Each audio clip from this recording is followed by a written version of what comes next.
sur la chaîne RCF 63 TV. Notre invité aujourd'hui, Bernard Caillot. Bernard Caillot, bonjour. Bonjour. Merci de nous retrouver sur ce plateau. Vous êtes fondateur du Cercle d'études et d'amitié France-USA. Alors ce Cercle d'amitié France-USA, depuis quand l'avez-vous créé? Quelles sont vos activités?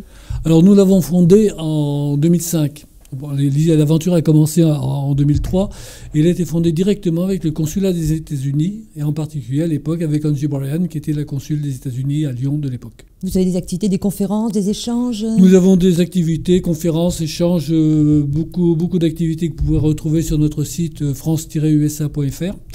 Mais notre job, c'est d'être le correspondant du consulat des États-Unis dans la région verte. Alors, les États-Unis, la France, il y a quelques jours, est partie d'Aix avec son port Rochefort, son port d'attache.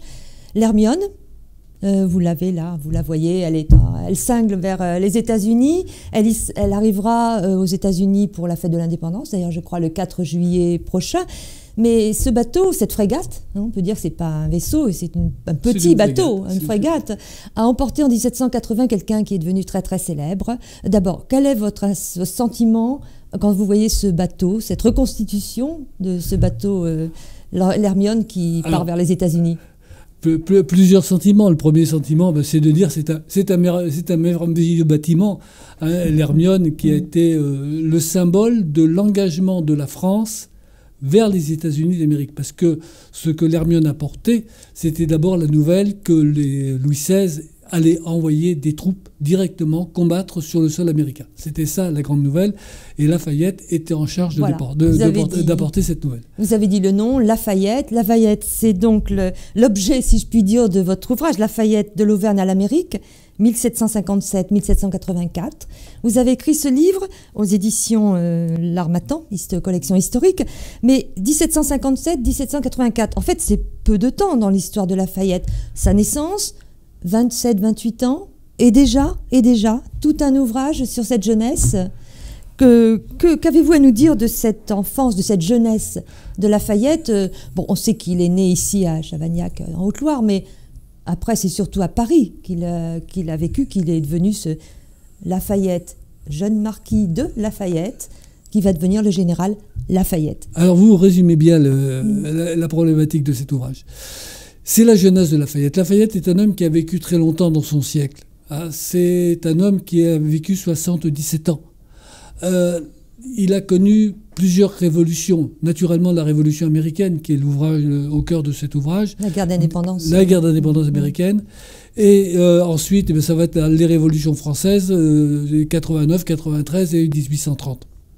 Donc c'est un homme qui va être l'acteur de nombreux combats politiques, qui va porter la totalité des idées de son siècle. Alors un siècle à cheval sur deux siècles, la fin du XVIIIe et le début du XIXe. Et cet ouvrage est consacré. Et cet ouvrage, c'est sa jeunesse. C'est sa jeunesse, c'est le moment où il va se former, où il va faire la transition, comme vous l'aviez dit, de marquis de Lafayette à général Lafayette, c'est-à-dire d'un homme qui a des idées, qui a le souhait de l'égalité, qui est de la liberté, qui veut aller vers un grand humanisme, mais qui va découvrir la réalité de l'homme, la réalité du combat pour la liberté, à travers la guerre d'indépendance et auprès de George Washington. Alors tout d'abord, c'est un jeune militaire, parce qu'on est militaire dans ces familles nobles, on est militaire. Il y a plusieurs choses qui vont déclencher cet engagement, cette aventure vers les États-Unis. Il y a des contacts, il y a une ambiance. Alors il y a beaucoup... Pourquoi Lafayette est parti vers l'Amérique? Je dirais plusieurs choses. D'abord, le climat de l'époque. C'est le premier point. Deuxièmement, la rencontre avec le comte de Broglie, qui va lui permettre de rencontrer le duc de Gloucester, le frère du roi, qui va expliquer le débébut de l'insurrection américaine. Son appartenance à la franc-maçonnerie. Émergente à l'époque, mais émergente à l'époque, puisque la franc-maçonnerie, c'est 1717. Nous sommes dans le siècle des Lumières. Pourquoi le siècle des Lumières s'appelle le siècle des Lumières? C'est parce que c'est le siècle de la franc-maçonnerie. Bon, globalement. Et puis la Révolution, il y a les prémices. C'est les prémices de la Révolution. L'autre point, c'est que je dirais que c'est génétique. Lafayette est militaire, Lafayette veut se battre contre les Anglais, il veut se battre pour la liberté et contre les Anglais, l'Anglais étant l'ennemi héréditaire et l'Anglais ayant tué son père. Lafayette va aussi s'engager, on va dire, encouragé, sponsorisé, guidé par le comte de Broglie, qui est l'ancien chef du secret du roi. Et ce premier voyage, ce voyage de son départ en 77, va pas être un voyage clandestin dans tous les sens du terme, puisqu'il va partir à bord de la Victoire, qui est certainement son premier voyage. Son premier bateau. Et son premier voyage, c'est un bateau qui va être choisi par le comte de Broglie, payé par Lafayette, mais qui va être armé, entre guillemets, par le baron de Cab, qui est l'homme qui, en 1768, a fait la première mission d'intelligence économique et d'intelligence politique en Amérique du Nord pour voir quand la révolution allait avoir lieu. Alors Bernard Caillot, il n'est donc pas seul, Lafayette. C'est un jeune homme fougueux, il est plein d'idéal. C'est un jeune militaire, il part, mais c'est lui qui va être le plus célèbre, on dit, quand il va revenir.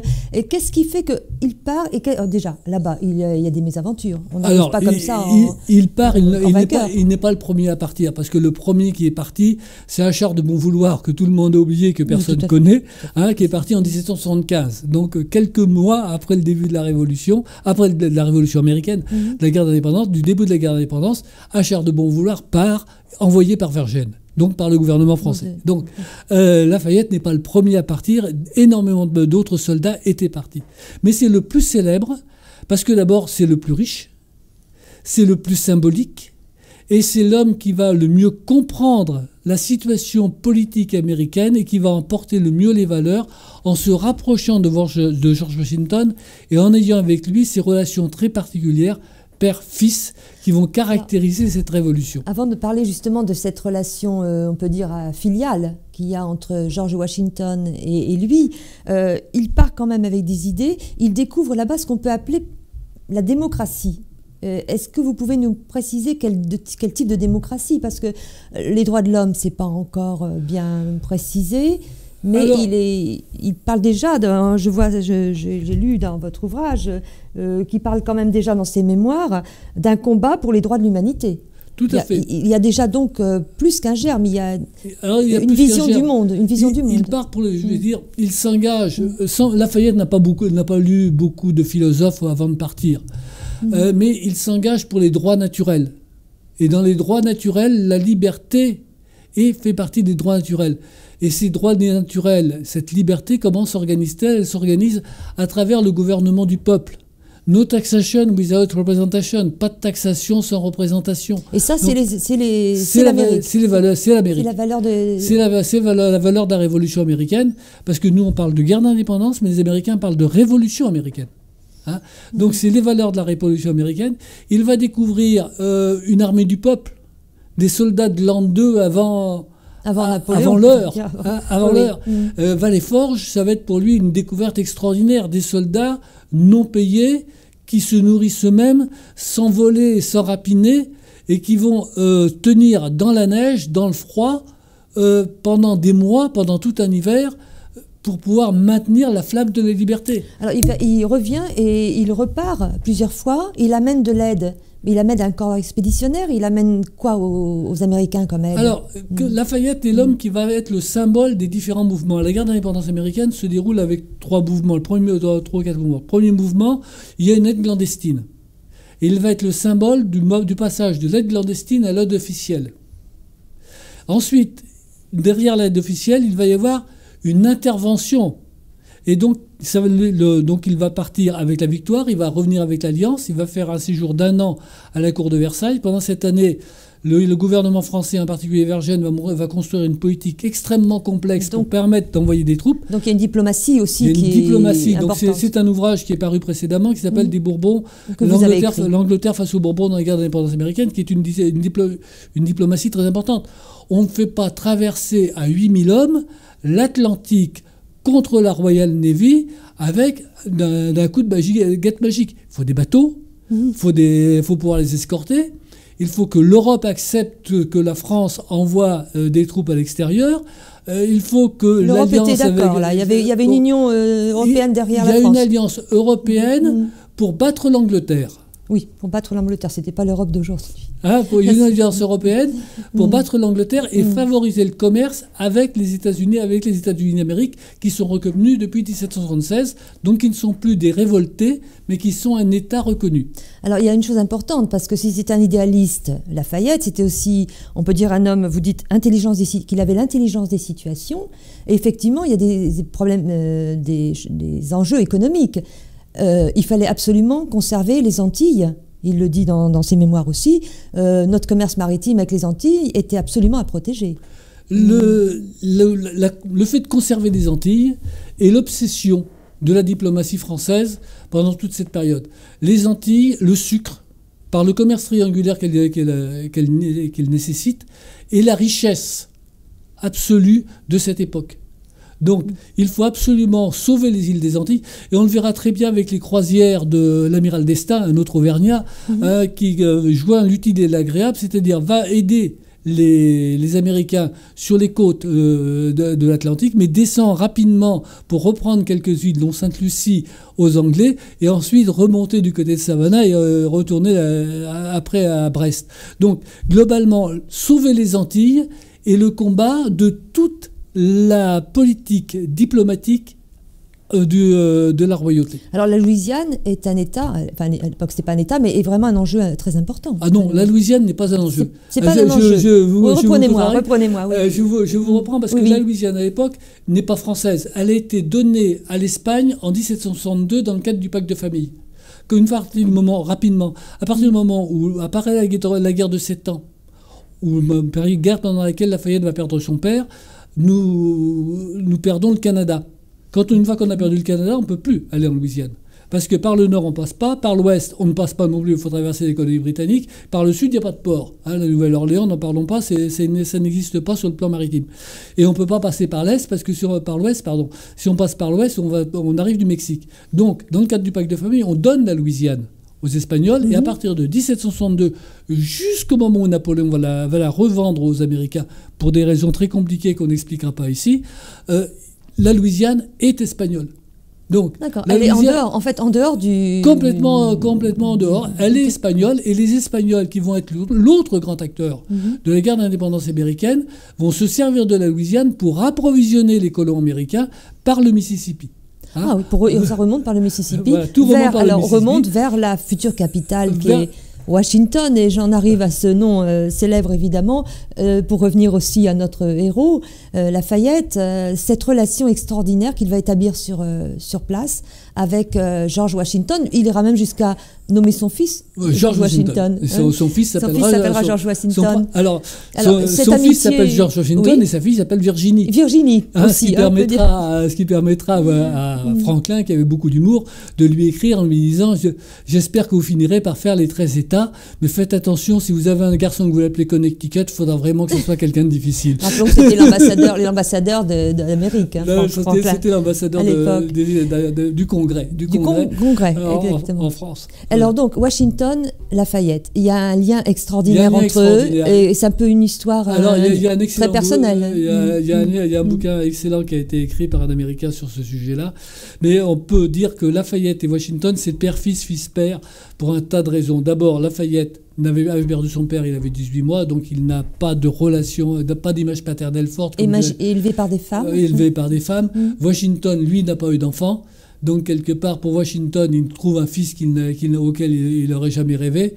Washington est l'homme qui a tiré le premier coup de fusil de la guerre, qui va tuer le père de Lafayette. Et Lafayette va avoir un mentor. Lafayette est un jeune franc-maçon. Washington est le grand maître des maçons de Virginie. Qui va créer la première pierre du Capitole. Et ensuite, il va créer le Capitole, etc. Donc, globalement, les relations sont d'une extrême complexité, mais les liens sont très forts. Et surtout, Washington va être le mentor. Et toute sa vie, Lafayette va espérer trouver dans les hommes politiques français un George Washington. Il ira même jusqu'à espérer que Bonaparte puisse faire un George Washington.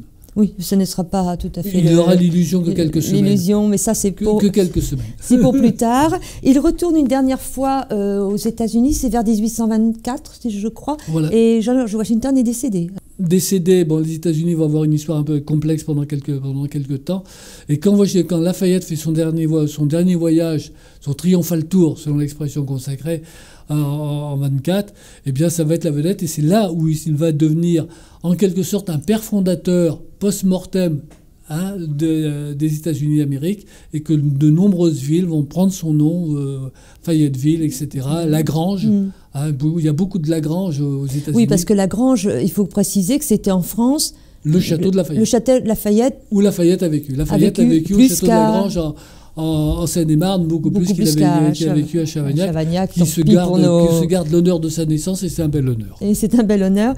Un dernier mot, la suite, parce que là, vous nous tenez en haleine. Il rentre 1784, il a 27 ans, il a déjà eu le temps de faire 4 enfants entre ses voyages. Il y en a 3 qui survivront, oui. 3 qui survivront, un fils. Il a quand même acquis déjà une vision politique, il a des idées. On est à quelques années de la Révolution française. Il va, j'imagine, c'est peut-être certainement l'objet de votre prochain ouvrage, avoir un destin national. Alors naturellement, l'histoire continue. J'ai attaqué d'ailleurs cet autre ouvrage.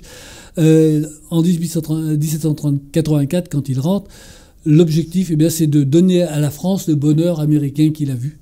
Donner une constitution, donner la liberté économique surtout, d'abord la liberté économique, qui est la base du bonheur. Et il va s'engager au maximum de ses possibilités, elles sont grandes parce qu'il est très riche, pour permettre justement l'émergence et la mise en œuvre de ses valeurs. Avec beaucoup d'ennemis, des controverses, oui, un parcours, on verra avec vous plus tard. Après, si vous voulez, l'histoire de Lafayette post-mortem, après 1834, va devenir extrêmement compliquée. On peut dire qu'on a sorti Lafayette de la tombe chaque fois qu'on en avait besoin pour montrer qu'on a besoin d'un héros national et que les Américains nous rendaient bien service. Mais ça, c'est un autre débat qui se termine. Et comme on dit, c'est une autre histoire. C'est une autre histoire que j'aurai plaisir à venir vous raconter. Et qu'on aura plaisir à vous recevoir. Je rappelle donc cet ouvrage de Bernard Caillot, Lafayette, de 1757, sa naissance, à 1784. Où il revient sur la nymphe, bateau royal, qu'il ramène en France. Après la victoire, il était parti sur la frégate. Alors, dans cet ouvrage, il a la victoire. Il revient sur l'Alliance. Les Américains le font toujours revenir d'Amérique sur un bateau qui s'appelle l'Alliance. Il repart sur l'Hermione. Il revient sur l'Alliance. Il part sur un paquet-boat, le courrier de New York. Paquet-boat, c'est l'expression de l'époque. Ça vous donnera paquebot. Le courrier de New York. Et il revient sur un bateau royal, la nymphe. Alors, merci Bernard Caillot, et on peut dire bon vent à l'Hermione, à très bientôt. On va dire bon vent à l'Hermione, et puis l'Hermione est un bateau qui est admirable, qui est une belle reconstruction, et ce qui prouve que le nom de Lafayette est utile, puisque finalement c'est par lui qu'a été connu l'Hermione aussi. Voilà. Merci Bernard Caillot, à bientôt. À bientôt, au revoir et merci.